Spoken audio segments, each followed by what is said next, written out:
శ్రీ గురుభ్యో నమ. వ్యాస పౌర్ణమి, దానినే గురు పౌర్ణమి అని పిలుస్తారు. వ్యాసుడు అంటే యథార్థానికి ఒక పదవి. వ్యాసుడిగా వచ్చి ఆ పదవిలో కూర్చునే వ్యక్తి సాక్షాత్ నారాయణుడే. అందుకే వ్యాసో నారాయణ స్వయం అంటారు. వ్యాస పదవిలోకి వచ్చి కూర్చునేటటువంటి నారాయణుడు ప్రతి యుగంలో ఆయా వ్యక్తుల యొక్క ఆయుర్దాయాన్ని దృష్టిలో పెట్టుకొని వేద విభాగం చేస్తూ ఉంటాడు. కలియుగంలో ఎంతో గొప్పగా జీవిస్తే 100 సంవత్సరములు ఆయుర్దాయం. ఆ 100 సంవత్సరములలో కూడా జ్ఞాపక శక్తి ఉండేది, శరీర పటుత్వం ఉండేది తక్కువ. అందుకే మనిషి ఆయుర్దాయాన్ని దృష్టిలో పెట్టుకుని ధర్మానికి ప్రమాణమైనటువంటి వేదం చదువుకోవడానికి వీలుగా వేదాన్ని 4గా విభాగం చేసినవాడు వ్యాసుడు. అనంతమైన వేదరాశిని ఋగ్వేదము, యజుర్వేదము, సామవేదము, అథర్వవేదము అని 4గా విభాగం చేసి పరంపరాగతంగా వేదం ప్రచారం పొందడం కోసమని ఋగ్వేదాన్ని పైలునికి ఇచ్చాడు, యజుర్వేదాన్ని వైశంపాయనుడికి ఇచ్చాడు, సామవేదాన్ని జైవినికి ఇచ్చాడు, అథర్వవేదాన్ని సుమంతునికి ఇచ్చాడు. 18 పురాణములు రచన చేశాడు.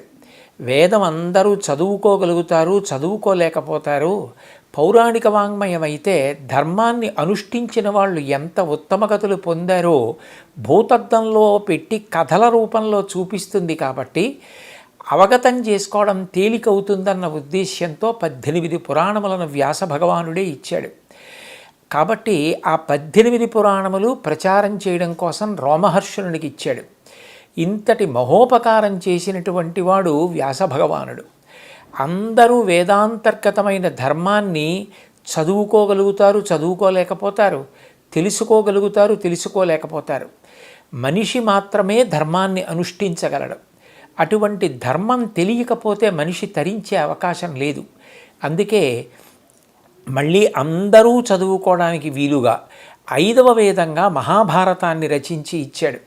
అందుకే ఈ వ్యాస పౌర్ణిమ నాడు వ్యాస భగవానుణ్ణి మనసులో స్మరించి అందరూ కూడా ఆయన చేసిన మహోపకారానికి తిరిగి ప్రత్యుపకారం చెయ్యగలిగిన వాళ్ళం కాదు. కాబట్టి ఆయనని గురువుగా నమస్కారం చేస్తారు. అందుకని ఆ తిథికి వ్యాస పౌర్ణమి, వ్యాసుడు ఆవిర్భవించినటువంటి దినంగా ఆయనకి నమస్కారం చేస్తారు. నమోస్తుతే వ్యాస విశాల బుద్ధే పుల్లారవిందాయత పత్రనేత్ర ఏనత్వయా భరతతైలపూర్ణ ప్రజ్వాలితో జ్ఞానమయ ప్రదీప. సర్వసాధారణంగా ఈ శ్లోకాన్ని చెప్తూ ఉంటారు.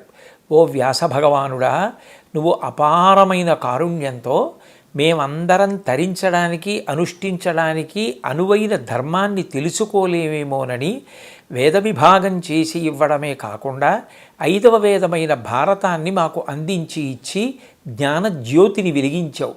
అటువంటి నీకు మేమందరం కూడా నమస్కరించుతున్నాము అని చెప్తారు. సనాతన ధర్మంలో గురువుకి ఎనలేని ప్రాధాన్యత. గురువు అంటే నేను గురువు అని ప్రకటించడం కుదరదు. ఎవరికి ఎవరి యందు గురి ఉన్నదో, ఆ గురి ఎవరి పట్ల బాగా సువ్యవస్థితమైనదో వారిని గురువు అని పిలుస్తారు. గురువు అంటే యథార్థానికి బరువు అని గుర్తు. గురువు అంటే బరువు, శిష్యుడు లఘువు అంటే తేలికైనవాడు. మా గురువుగారి కన్నా సర్వజ్ఞుడు, మా గురువుగారి కన్నా విషయం తెలుసున్నవారు, అంత బాగా చెప్పగలిగినవారు, మమ్మల్ని భగవంతుడి వైపు నడిపించగలిగిన వారు, ఉద్ధరించగలిగిన వారు వేరొకరు ఉండరు. అందుకని సృష్టికర్త అయిన బ్రహ్మ, స్థితికర్త అయిన విష్ణువు, ప్రళయకర్త అయిన శివుడు ఒక్క రూపంతో ప్రకాశిస్తే అదే పరబ్రహ్మం. అటువంటి పరబ్రహ్మమే ఈ మాంసచక్షువుతో చూడడానికి వీలుగా పరబ్రహ్మస్వరూపం కరచరణాదులతో నడయాడి నా ముందు గురువుగా ఉంది. అటువంటి గురువుకి నమస్కరించుచున్నాను అని గురుర్బ్రహ్మ గురుర్విష్ణు గురుర్దేవో మహేశ్వర గురు సాక్షాత్ పరం బ్రహ్మ తస్మై శ్రీ గురవే నమః. బ్రహ్మగారు సృష్టి చేస్తారు.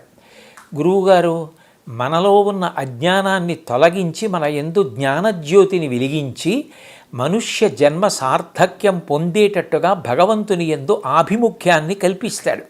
అందుకని భక్తి విషయంలో సృష్టికర్త.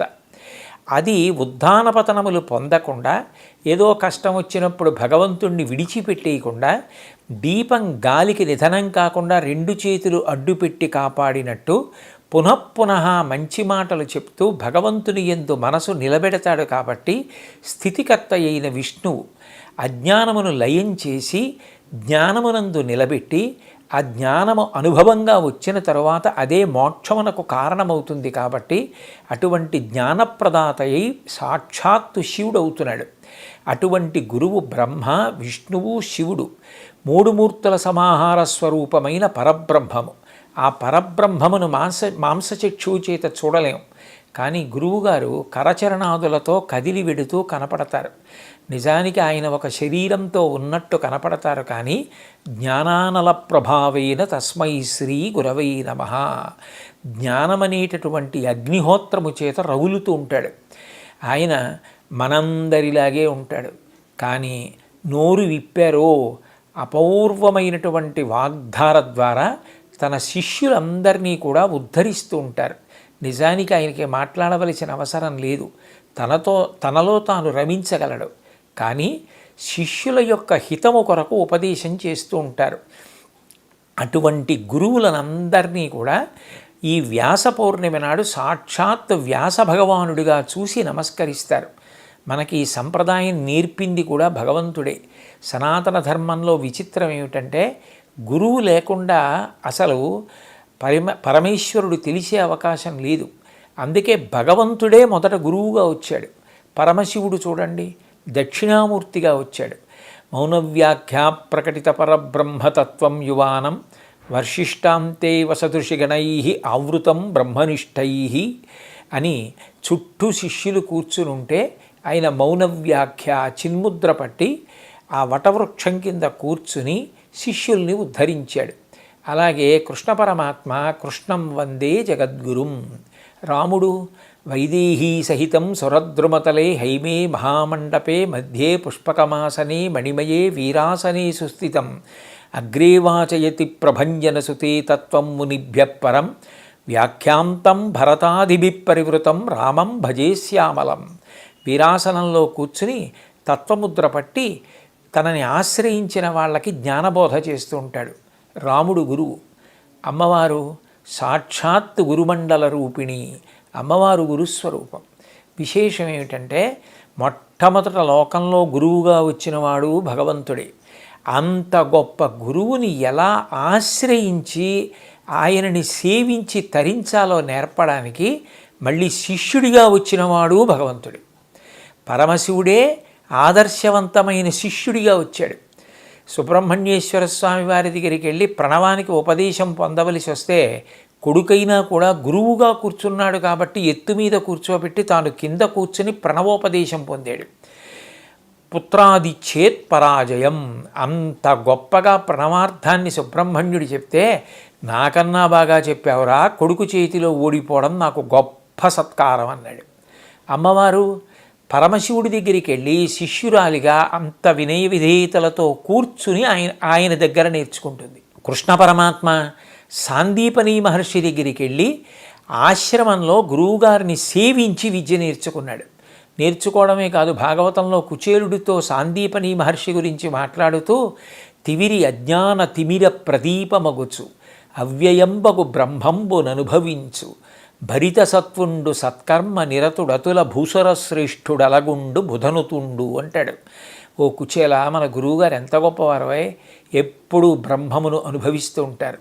అంతటి మహానుభావుడు మనకి గురువు అవ్వడం ఎంత అదృష్టం. దీపం ఉన్న చోట చీకటి ఉండనట్టే మన గురువుగారు ఉన్న చోట అజ్ఞానం ఉండదంటాడు. కృష్ణుడు తనంత తానుగా జగద్గురువైన సాందీపని మహర్షిని సేవించి ఆదర్శవంతమైన శిష్యుడయ్యాడు.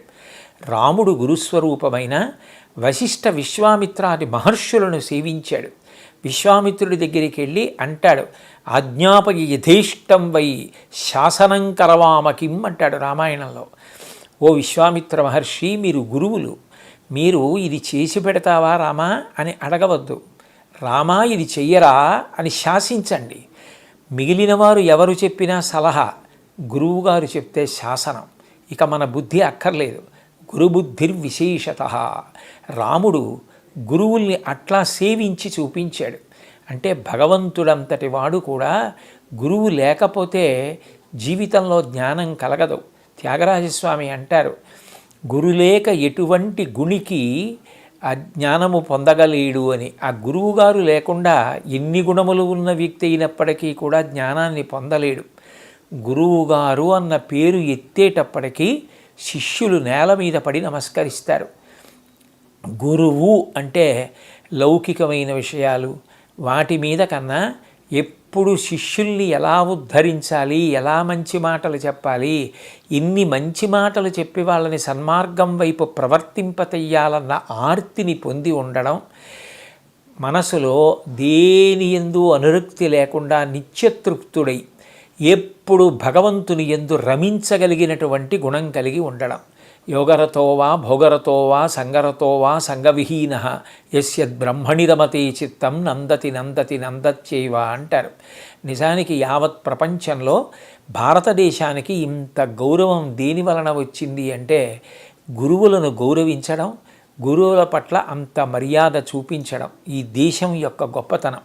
గురువుల గొప్పతనం ఎప్పుడూ మంచి మాటలు మాట్లాడుతూ ఉండడం, ఎప్పుడూ శిష్యుల యొక్క హితం కోసం ప్రయత్నిస్తూ ఉండడం తప్ప ఏ విధమైనటువంటి స్వార్థం లేకుండా, ఏ కోరిక లేకుండా, దీపం తాను కాలిపోతున్నా కూడా చుట్టూ 10 మందికి కాంతిని ఎట్లా ఇస్తుందో అలా నిజానికి ఎక్కువ మాట్లాడిన కారణం చేత తన ఆయుర్దాయం తరిగిపోతున్నా ఇంతకన్నా నా జీవితానికి ఏం కావాలి, నా శిష్యులకి నేను మంచి మాటలు చెప్పగలిగితే చాలని పరమ సంతోషంతో చెప్పగలిగినటువంటి వ్యక్తి ఎవరుంటాడో ఆయన సద్గురువు.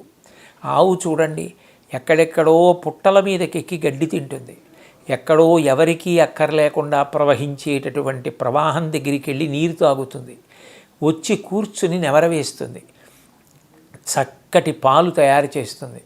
తన దూడ వచ్చి పొదుగులో మూతి పెట్టి శిరములను చప్పరించి గుద్దేటప్పటికీ పాలు విడిచిపెడుతుంది. ఇక వెనక్కి తీయడం చేత కాదు. గురువు కూడా అంతే.